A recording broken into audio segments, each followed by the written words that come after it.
Super wild card weekend of the NFL playoffs has wrapped up, and it's safe to say it was super wild. I know, I'm corny.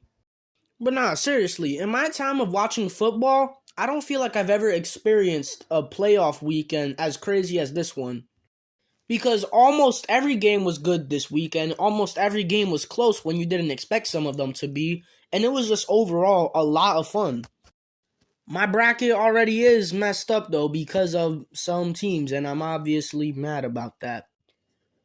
But what can you do? Anyways, let's get into it. My 2023 NFL Playoffs Super Wild Card Weekend reactions. I can't believe I just said all that. Let's start off with the first game to occur this past Saturday, which was, of course, the Seahawks taking on the 49ers. And this game was actually very good through the first half. Because in the first half, the Seahawks came to play. Their defense was doing a surprisingly good job, and their offense was moving the ball effectively. DK Metcalf was looking dominant out there. Geno Smith was throwing it all around the field. And the Seahawks were just overall looking very good and looked like they could pull off a huge upset. And even in the first few minutes of the third quarter, they continued to play great until they didn't. Because what basically happened was the 49ers remembered how good of a team they are, and they played like it. The Niners built a little bit of momentum, and it went all the way, and they just blew this game wide open.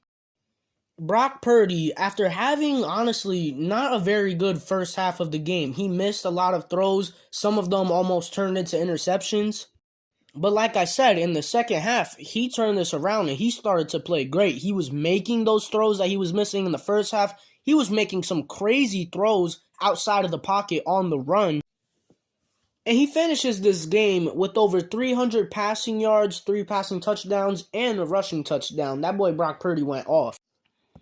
But the 49ers also found both Christian McCaffrey and Deebo Samuel in the second half because they went on to have great games. Deebo did it in both the rushing and receiving game, and he was looking like his former 2021 self out there. The 49ers defense also came alive in the second half, only allowed like 6 points or something like that, I think. And yeah, you should get the gist by now. The Seahawks ruled the first half, the 49ers ruled the second half. But they were a lot more dominant when they were ruling, and they win this game 41-23 and end the Seahawks season in heartbreaking fashion. I can't throw any shade at the Seahawks, though. This was a great year for them when you look at what their expectations were heading into the season. This was a rebuilding year for them, and most people, including myself, didn't even have them winning like 4 games. But they put together one of the best team draft classes this year, if not the best, and Geno Smith broke out, and they went out there and just played great football. So shout out to the Seahawks, but unfortunately for them, the 49ers are just unstoppable. But then we get into something crazy. You guys should already know what I'm about to talk about, because later on Saturday, we got the game between the Jaguars and the Chargers. Going into this game, I said the Chargers were going to be able to pull it out. I don't know why I said that. I was way too high on the Chargers, and they disappointed me again, just like they always disappoint every single one of their 12 fans. But basically, the first half of this game was all Chargers. They were up 17-0 at the end of the first quarter and had already picked off Trevor Lawrence like 3 times. Then we get into the second quarter. Can the Jaguars turn it around? Hell no. The Chargers continued to play with them like they were boys, and they even picked off Trevor Lawrence a 4th and final time. Asante Samuel got his 3rd interception of the night. The Chargers kept putting up points on the board, and by the end of the second quarter, the Jaguars did score, but the game was still 27-7. And some point through the second half, I said to myself as a joke, watch the Chargers blow this because they're the Chargers and that's what they do. I'm not joking. I'm not lying. I'm not having a LeBron moment. I genuinely said that to myself.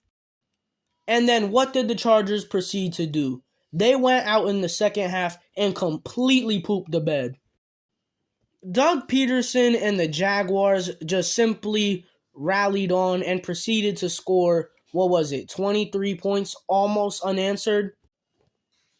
The only answer the Chargers had to this was a weak-ass field goal. The Chargers fell apart in the second half. Their defense, after getting 4 interceptions in the first half, proceeded to allow Trevor Lawrence to finish the game with 4 passing touchdowns.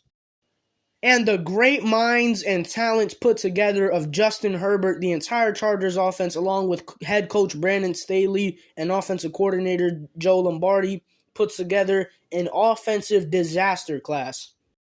Those two clowns, Staley and Lombardi, need to go. I never want to hear Justin Herbert in a top 10 argument ever again. Chargers, you guys suck. You guys don't deserve to be talked about until August.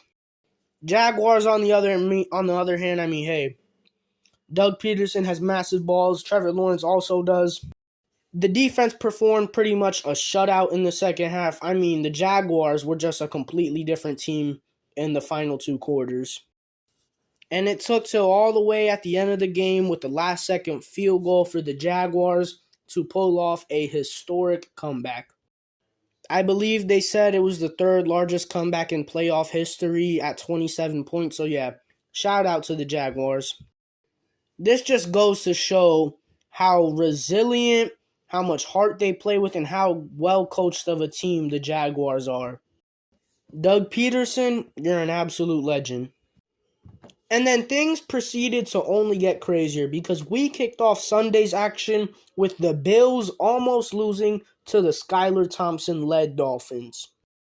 Now, I watched almost this whole game, but I gotta be completely honest, I could not summarize it to you very well. Because this game was just all over the place. The Bills started off hot through the first quarter, and it looked like they were going to cruise themselves to a dominating win. But late in the second quarter, the Dolphins came alive, and at halftime, this game was very close. Then the second half came, and things only got wilder. Lots of turnovers. One play I remember specifically was the Josh Allen fumble when he was in the pocket, and the Dolphins took it all the way and got a touchdown out of that. Also, the Dolphins receivers could not catch anything. I'm not gonna lie. The Bills DBs were clamping them up, but even then, you gotta come down with some of those balls. And even with all of this, it's still extremely impressive the Dolphins were able to keep this game as close as it was. Unfortunately for them, playoff Gabe Davis was in effect. He had a great game and came up huge for them late in the game. And also, Mike McDaniel was too high on the sideline to get a play off in time. So yeah, that's how I could describe this game. It was wild. And the Bills honestly underperformed, but it's alright because they escaped out of here with the win. All credit to the Dolphins, though. I thought that this game was the biggest lock of the entire weekend, and it was actually the most interesting of the weekend. So, shout out to the Dolphins and Mike McDaniel off the vape. But the Bills do move on to take on the Bengals next week in what will be an absolutely great game. Then we got the next game to take place on Sunday between the Vikings and the Giants. And honestly, I don't even really got to go that deep into this one. The Vikings were just another team that I put too much faith in, and they disappointed me and all of their fans. Because they simply got outplayed by the Giants. They really did. From the start of this game, the Giants, they just felt like they had the Vikings number this whole game. You want to know why? Because the Vikings defense is atrocious. Giving up 31 points to the 2022 New York Giants is a crime. Not only that, but Daniel Jones had like more than 300 passing yards this game. He had a great game, both passing and rushing. I mean, there's a reason we're calling him Vanilla Vic. Saquon played great, got 2 touchdowns, and Isaiah Hodgins might be breaking out as the Giants wide receiver 1 right now. Everything that could go right on the Giants offense went right. And their defense did a pretty good job on the Vikings offense throughout the entire game. So yeah, that's all I can really say about this game. I don't want to talk about the Vikings because I'm so disappointed in them, but it doesn't matter. I don't need to talk about them because, like I said, the Giants outplayed them. Just a terrible ending for a very fun 13-4 season for the Vikings. As for the Giants, I'm not going to lie, I could see a world where the Giants go on a Super Bowl run similar to those that they had in 2008 and 2011. I mean, if they continue to play like this, shoot, we might see Daniel Jones get a statue in the Big Apple. And then we move into Sunday night playoff football, where we got a good old rivalry game between the Bengals and the Ravens. Behind Bills Dolphins, I would say heading into this weekend, I thought this was the second most free game of this entire weekend. Like I've said numerous times, I'm extremely high on the Bengals and just don't see much bright stuff in the Ravens, especially without Lamar. So I thought this game was going to be pretty uninteresting and the Bengals were just going to cruise their way to victory. And that's how this game was going throughout the first quarter. But then the Ravens kind of came alive. Their defense started to play great. And their offense was definitely struggling, but they were finding a way to make it happen. And before you know it, going into halftime, the Ravens were actually leading the Bengals 10-9. Then we get into the second half. The Bengals are struggling some more. They really just couldn't get much going on offense. The Ravens, on the other hand, like I said, their defense was playing great, and their offense was doing those long, winded drives like they were doing earlier. And it led to the infamous play. 3rd and goal at the 1. Greg Roman decides to draw up an absolute mastermind of a play. Instead of handing it off to J.K. Dobbins, Gus Edwards, or even doing a proper QB sneak, the Ravens decide, let's do a QB leap. So that's what they did, and Tyler Huntley put the ball over his head, didn't protect it very well. It gets punched out. Sam Hubbard picks it up, and runs the rest of the way, full 98 yards to a touchdown. That was insane. Longest fumble return touchdown in postseason history. It also happened to be, just the biggest play of the game. Because even after this, the Bengals offense still struggled to get things going. I'm pretty sure the Sam Hubbard scoop and score was their final touchdown of the game. I'm probably wrong, though. The game went on a little more, and then we find the Ravens making a hard-to-watch drive down the field very late in the game. I don't know what the hell type of clock management John Harbaugh was doing, but he definitely was not managing it. Ravens are down 7. Final play of the game. Tyler Huntley gets the snap, almost slips, but he still proceeds to throw a rocket to the back of the end zone. It gets tipped by some defenders, and the ball falls. Jalen Prochet goes for it, doesn't catch it. It actually slips out of his hands. And just like that, the Ravens are eliminated from the rest of the playoffs, and the Bengals got bailed heavily. I definitely could have described that game a little better, but there really wasn't much more to say. That game was a very hard-fought defensive battle that the Bengals ended up winning because of the longest fumble return touchdown in postseason history, the Ravens coaching staff being incompetent, and also Lamar Jackson not playing. I'm not hating on the Bengals. A win is a win, but I'm just saying, if they play like this next week, oh boy, things are going to get ugly. But shout out to the Ravens defense and Tyler Huntley, though. Nobody else on that team deserves any praise, though.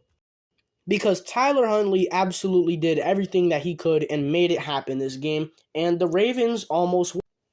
So nothing bad to say about him or the defense for the most part, but everybody else on the team, please leave. John Harbaugh, your Super Bowl win was a decade ago, and Greg Roman, you run one of the most hard-to-watch offenses in the NFL. Bengals, though, please get your stuff together. And then Monday night playoff football, Buccaneers versus Cowboys. I told y'all. Everybody all over the football world was saying the Bucs were going to win, the Cowboys are fraud, Brady's going to go on another crazy playoff run. That did not happen. The Cowboys laid the smackdown on the Buccaneers the entire night. Greg Maher was definitely gambling on the game, though. Yeah, I don't want to talk about this game. It was complete domination from the Cowboys. Their defense looked elite, and Dak Prescott put together a masterclass. That's all you could say. That's all you could say for this game. Tom Brady will not make a deep playoff run this year. Thank God. And the Cowboys, hey, they continue to play like this, they're a scary team. But yeah, that's my super wild card weekend reactions. Definitely a longer video because I wanted to tap more in depth into these games. Playoff football is awesome, guys. We all know this. But yeah, that's all I gotta say. Watch out for the Giants Super Bowl run. Peace.